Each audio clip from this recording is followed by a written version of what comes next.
Olá, tudo bem? Fala, Senhor, hora da palavra, meu amigo, minha amiga, que maravilha, que bom, é excepcional o momento da palavra, é quando você e eu podemos ouvir a voz do divino, o nosso Deus maravilhoso que nos ama, que ama a sua igreja.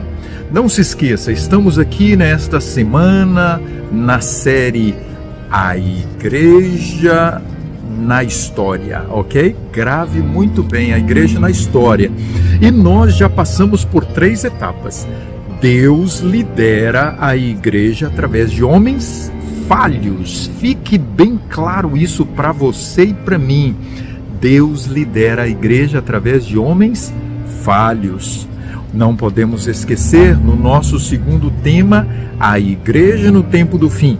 Quando agora, através de Guilherme Miller, William Miller, surge o movimento do Advento, depois surge o movimento adventista, a Igreja Adventista do Sétimo Dia, e a Igreja Adventista do Sétimo Dia começa agora o processo, a partir de 1863, quando escolhe o primeiro presidente. Aqui na Conferência Geral deste ano 2025, no dia 4 de julho, a Igreja Mundial, que nós acreditamos ser guiada por Deus, ela elegeu, ela escolheu, ela votou Ayrton Killer, o brasileiro, primeiro brasileiro na história, para ser o líder mundial da igreja, o presidente da igreja. Você precisa orar por ele, para que ele cada dia se converta à vontade de Deus, para guiar esta igreja conforme a vontade do Senhor. Ele não pode guiar conforme os seus propósitos, os seus planos, precisam ser conforme os planos de Deus. E no nosso terceiro tema, nós estudamos 2 grupos. Mesmo sendo a Igreja de Deus liderada por homens, ela tem 2 grupos. Lamentavelmente, hoje, conforme a profecia, você sabe que a maioria faz parte do joio. Que pena! O povo de Deus sendo as virgens loucas, como a Bíblia diz. Eu quero fazer um apelo para você entender muito bem a urgência e a necessidade de fazer parte das virgens prudentes. Então agora nós vamos para o nosso quarto tema de suma importância. Por que surgiu esta igreja? A Igreja de Deus surgiu com um propósito especial. Assim como Deus escolheu Israel com um propósito especial e específico, ser uma luz a brilhar, Deus escolheu a Igreja Adventista do Sétimo Dia, o remanescente fiel. Olha, remanescente é resto, é um pouquinho, ok?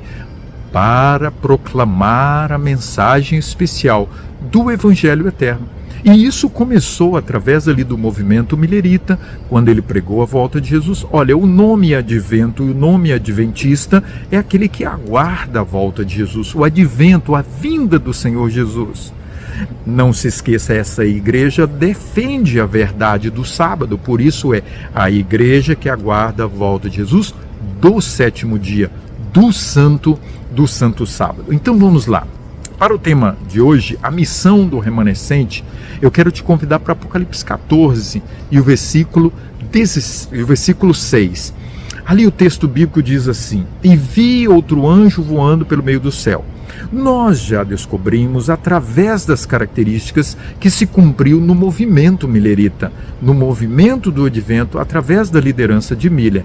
Agora deu continuidade ao Evangelho Eterno, porque tem lá e clamando ao mundo, temei a Deus e dai-lhe glória, porque é chegada a hora do seu juízo. Temer a Deus e dai-lhe glória, aquele que fez os céus e a terra, no dia de sábado, o santo dia do Senhor.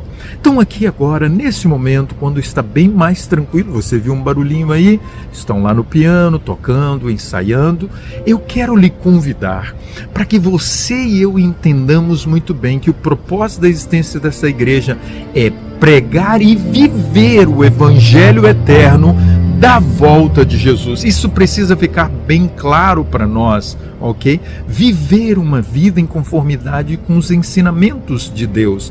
Pregar a volta de Jesus, ok?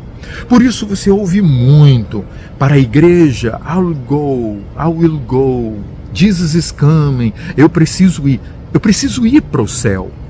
E antes de ir para o céu, eu preciso pregar sobre o céu, sobre a nova Jerusalém, sobre o propósito de Deus da Canaã celestial. Eu estou aqui nesse momento para convocar você, para convocar, para invocar, para clamar, para que você e eu possamos viver verdadeiramente o espírito de missão, o espírito missionário. Qualquer pessoa que você encontrar, não sossega, prega, fala, comunica, ore, ofereça um livro, estudo bíblico, convide para ir à igreja. Espírito de missão precisa ser o espírito da igreja na reta final, nos últimos dias. Sabe por quê? Porque isso vai mostrar o que está no coração. Se a perspectiva, a ansiedade, o desejo intenso da volta de Jesus estiver no nosso coração, nós vamos falar. A boca fala do que está cheio, o coração. Ide, Jesus diz para os seus discípulos, proclamai, anunciai o Evangelho eterno, as boas novas da salvação. Está claro para você o propósito da existência dessa igreja? Qualquer líder que surgir nesse movimento, ele precisa incentivar esta igreja a proclamar o Evangelho eterno. Ok? Vamos orar? Senhor bom Deus, toma o nosso coração. Queremos fazer parte do exército que prega, que proclama a volta do Senhor Jesus, que prega a verdade do sábado, as 3 mensagens angélicas, a verdade da reforma de saúde, a verdade da consagração, a verdade dos eventos finais, do decreto dominical, enfim, todos esses temas, Senhor. Por favor, nos tome nas tuas mãos, no nome de Jesus. Amém. Mensagem importante. Compartilhe essa mensagem. O mundo precisa saber. Grande abraço.